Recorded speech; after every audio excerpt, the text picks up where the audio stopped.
Platinum study की education YouTube channel में आपका स्वागत है। आज के इस वीडियो में सीखेंगे प्रेजेंट इंडेफिनिट टेंस, क्योंकि अगर आप हिंदी मीडियम से हैं और आप इंग्लिश सीखना चाहते हैं तो टेंस जानना आपके लिए सबसे ज़रूरी चीज़ है। आज हम एक ही पार्ट सीखेंगे केवल प्रेजेंट इंडेफिनिट टेंस, लेकिन इस कदर सीखेंगे कि इससे कोई भी सेंटेंस आ जाए ट्रांसलेशन हमारे हाथ से नहीं जा सकता। तो बने रहे वीडियो में एंड तक। एक बच्ची ने कई बार रिक्वेस्ट किया इस वीडियो के लिए, इसलिए मैं इसे सिंपल सा पेज में लिख के बना रहा हूँ। तो चलिए समझने की कोशिश करते हैं।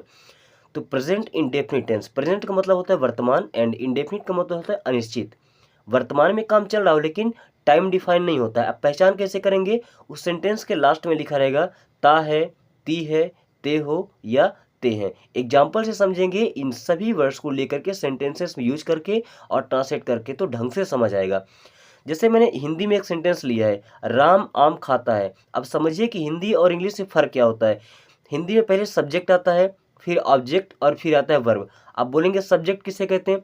सब्जेक्ट वो होता है जो काम करने वाला। जैसे मैं आम खाता हूँ, तो मैं जो काम करने वाला होता है वो होता है सब्जेक्ट।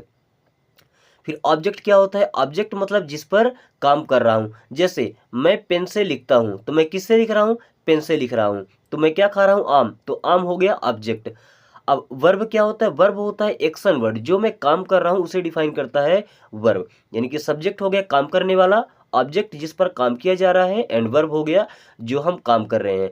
वहीं इंग्लिश में क्या होता है कि पहले सब्जेक्ट आता है, फिर वर्ब आता है, फिर ऑब्जेक्ट आता है। ये मेन डिफरेंस है जो हिंदी और इंग्लिश में होता है। ये शायद ही आपको कभी किसी टीचर ने बताया होगा। अब चलिए हम डिटेल से समझते हैं कि ट्रांसलेशन करने का रूल क्या होता है। सबसे पहले आप एक बात का ध्यान रख लें कि प्रेजेंट इंडेफिनिट टेंस में जो वर्ब होता है उसका हमेशा लगता है फर्स्ट फॉर्म। जैसे बहुत सारे वर्ब आपने पढ़े होंगे, सिंग मीन्स गाना, प्ले मीन्स खेलना, कुक मीन्स भोजन पकाना, कई सारे वर्ड आपने पढ़े होंगे। तो I, we, you, they and plural name के साथ लगता है वर्ब का फर्स्ट फॉर्म, ओनली वर्ब का फर्स्ट फॉर्म। आई मीन्स मैं, वी मीन्स हम, यू मीन्स तुम, दे मीन्स वे। और प्लूरल नेम मीन्स होता है जब एक से ज़्यादा नाम आते हैं। जैसे राम एंड श्याम, दो नाम हो गए, इनके साथ वर्ब का केवल फर्स्ट फॉर्म आएगा। अब बचे सिंगुलर वाले, he, she, it, singular name. He means वह लड़के के लिए, सी मीन्स वह लड़की के लिए, एंड इट मीन्स यह। सिंगुलर नेम मीन्स एक नाम, जैसे राम आम खाता है, तो वर्ब के साथ में या तो ईएस लगेगा, या तो यस लगेगा, या तो आईईएस लगेगा। ये अलग अलग वर्ब पर डिपेंड करता है कि किसके साथ में क्या आएगा। जैसे प्ले के साथ केवल यस लगता है, फ्लाई के साथ में आईईएस लगता है, क्राई के साथ आईएस लगता है, सिंग के साथ केवल जीएस लगता है। गो, आपने वर्ड सुना, गो मीन्स होता है जाना, अब इसमें लगता है ईएस, तब जाकर ये बनता है गोज। ठीक है, अब चलिए ट्रांसलेट करके देख लेते हैं। बस इन चीज़ों को आप ढंग से याद रखिएगा। अब ट्रांसलेशन करना सिखाते हैं। पहला सेंटेंस यहाँ लिखा है, मैं बाजार जाता हूं। अब देखिए सब्जेक्ट कौन है? मैं।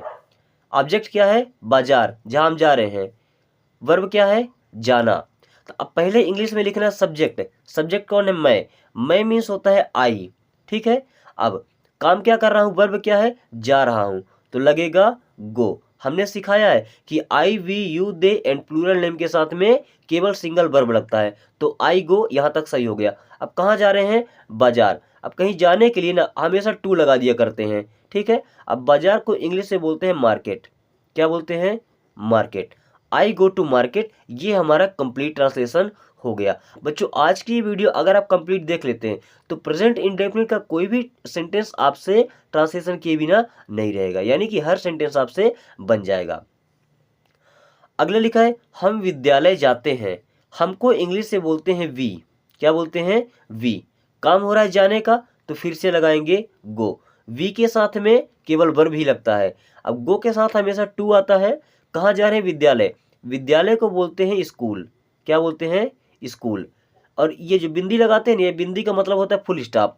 जैसे हिंदी में खड़ी लाइन लगाते हैं तो फुल स्टॉप होता है, तो इंग्लिश में केवल एक बिंदी लगाते हैं और एक फुल स्टॉप का काम करता है। ठीक है, अगला सेंटेंस लिखा है, तुम खाना खाते हो। तुमको इंग्लिश से बोलते हैं यू। क्या बोलते हैं? यू।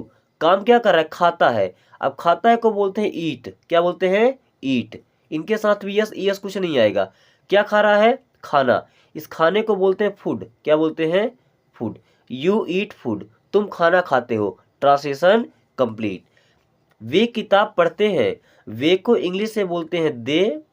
काम क्या करें? पढ़ते हैं, तो लगाएंगे रीड, क्या पढ़ते हैं? बुक। दे रीड बुक, और ये हो गया हमारा कंप्लीट ट्रांसलेशन। अब देखते हैं कि जब ही, सी, इट या सिंगुलर नाम आता है तो कैसे ट्रांसलेशन करते हैं। जैसे यहाँ लिखा है वह बाजार जाता है, लड़का है, जाता है मतलब लड़का है, तो उसके लिए हम लगाएंगे ही। काम क्या कर रहा है? जा रहा है, तो लगाएंगे गो। अब ही है, ही, सी और इट या सिंगुलर नेम के साथ, वर्ब के साथ यस, ईएस या आईईएस आता है, तो गो के साथ लगता है ईएस। ही गोस, गो के साथ हमेशा टू आता है, गोस टू। कहाँ जा रहा है? बाजार, तो लगा देंगे market. He goes to market, और ये फुल स्टॉप। वह खाना पकाती है, वह खाना पकाती है तो लड़की है, और लड़की के लिए आता है सी। खाना पकाने को बोलते हैं कुक, क्या बोलते हैं? कुक। कुक मीन्स होता है पकाना, इसमें यस लगा देंगे। सी कुक्स, खाना पकाती है, food. She cooks food and full stop, ये हो जाएगी इसका सही ट्रांसलेशन। अब यहाँ लिखा राम सोता है, केवल सब्जेक्ट है और वर्ब है, ऑब्जेक्ट नहीं है, तो पहले सब्जेक्ट लगाएंगे। राम सिंगुलर नाम है, तो सोना को बोलते हैं इंग्लिश में स्लीप, स्लीप मीन्स होता है सोना। अब राम सिंगुलर पर्सन है तो यहाँ लग जाएगा एस, और ये हो जाएगा कंप्लीट, राम स्लीप्स। ये बात हो गई केवल सिंपल सेंटेंसेस के लिए। अब इसमें निगेटिव होते हैं, इंट्रोगेटिव होते हैं, और इंट्रोगेटिव निगेटिव, तो चलिए उनको भी समझ लेते हैं। अब अगर निगेटिव इंट्रोगेटिव या इंट्रोगेटिव निगेटिव बनाना है तो हेल्पिंग वर्ब लगते हैं, तो हेल्पिंग वर्ब होते हैं केवल दो, डू और डज। लेकिन अगर आप एक को भी याद रखते हैं तब भी आपका काम चल जाएगा। डू उनके साथ लगेगा जिनके साथ सिंगल में वर्ब लगता था, जैसे आई, वी, यू, दे एक्सेट्रा। और डज उनके साथ लगेगा जिनमें यस, ईएस या आईएस जोड़ते थे, जैसे ही, सी एंड इट। एग्जाम्पल से समझिए, ज़्यादा अच्छे समझ आएगा। यहाँ पर लिखा है मैं बाजार नहीं जाता हूँ, क्या लिखा है? मैं बाजार नहीं जाता हूँ, तो मैं के लिए आ जाएगा आई, ठीक है। अब आई के बाद हेल्पिंग वर्ब, इसके साथ आएगा do, I do and not, I do not.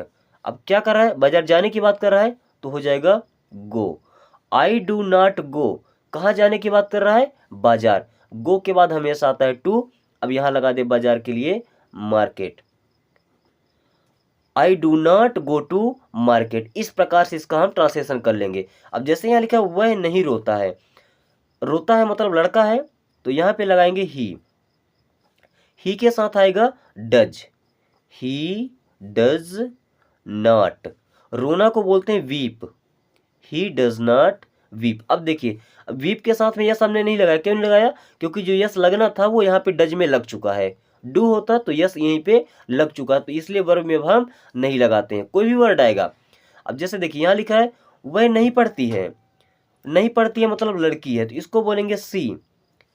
सी के साथ भी आएगा does, she does not read.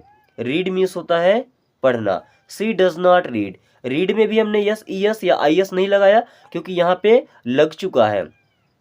अब जैसे आई होता है, वी होता है, यू होता है, दे होता है, या दो से अधिक नाम आ जाते हैं तो उनके साथ में लगता है डू। अब अगर ही आता है, सी आता है, इट आता है, या सिंगल नेम आता है किसी भी एक आदमी का, तो उनमें लगाना है डज। अब यहाँ पे देखिएगा, तुम गाना नहीं गाते हो, तुम गाना नहीं गाते हो, तो तुम को बोलते हैं यू, यू के साथ आएगा डू और नॉट, यू डू नॉट। गाना गाना को बोलते हैं sings, you do not sing a song, you do not sing a song. तुम गाना नहीं गाते हो, यहाँ ए लगाएंगे तब भी सही रहेगा, नहीं लगाएंगे तब भी सही रहेगा, ये आर्टिकल है। अब देखते हैं इंट्रोगेटिव। इंट्रोगेटिव मतलब जब हम किसी से सवाल करते हैं, ठीक है। अभी हम कहीं वाट नहीं लगाएंगे, लेकिन क्या निकल के आएगा, किसी में भी वाट नहीं लगेगा। देखिए हेल्पिंग वर्ब हम समझाए हैं कि डू किसके साथ में आएगा और डज किसके साथ में आएगा, बस इतना सा बात आप ध्यान में रखिए। यहाँ लिखा है क्या हम खेलते हैं, तो सबसे पहले लगाइए हम, सब्जेक्ट क्या है? हम है ना, यानी कि वी, और वी के साथ आता है डू, तो पहले लगाइए हेल्पिंग वर्ब डू वी। खेलने को बोलते हैं play, do we play, and last में क्वेश्चन मार्क लगाना बिल्कुल नहीं भूलिएगा। डू वी प्ले, बस क्या हम खेलते हैं, यहीं से काम खत्म, इतना सा ट्रांसलेशन होता है। क्या तुम जाते हो, तो डू यू गो, इसका भी काम खत्म, लास्ट में लगा दीजिए क्वेश्चन मार्क। अब देखते हैं जिनमें डज आता है, क्या वह रोती है, वह लड़की है ना, सी आएगा। अब सी के साथ तो हमेशा लगता है डज, क्या लगता है, डज। तो यहाँ पे हो जाएगा does she weep, does she weep, क्या वह रोती है, क्या वह खेलता है, डज ही प्ले, क्या वह खेलता है। इंट्रोगेटिव में और इंट्रोगेटिव निगेटिव में क्वेश्चन मार्क लगाना नहीं भूलेगा। देखिए मैं गलती से खड़ी लाइन खींच दिया था। हिंदी का सेंटेंस होगा तब भी लगेगा क्वेश्चन मार्क, और इंग्लिश का सेंटेंस होगा तब भी लगेगा क्वेश्चन मार्क। लास्ट एक समझते हैं इंट्रोगेटिव निगेटिव। इसे हमने केवल 2 ही एग्जाम्पल रखे हैं, कुछ ट्रांसलेशन आपको करके बताने हैं। जैसे यहाँ पर लिखा है क्या वह नहीं रोती है, वह लड़की है, तो इनके साथ में आएगा डज। तो सबसे पहले लगाइए डज, फिर सी नॉट, डज सी नॉट, रोने को बोलते हैं वीप, और लास्ट में question mark. Does she not weep, क्या वह नहीं रोती है, ठीक है। फिर क्या मैं नहीं पढ़ता हूं, तो आई के लिए आएगा डू, तो do I not read, do I not read, क्या मैं नहीं पढ़ता हूं। बच्चों आज की इस वीडियो को यहीं पे खत्म करते हैं। एक ट्रांसलेशन आपको करके आना है,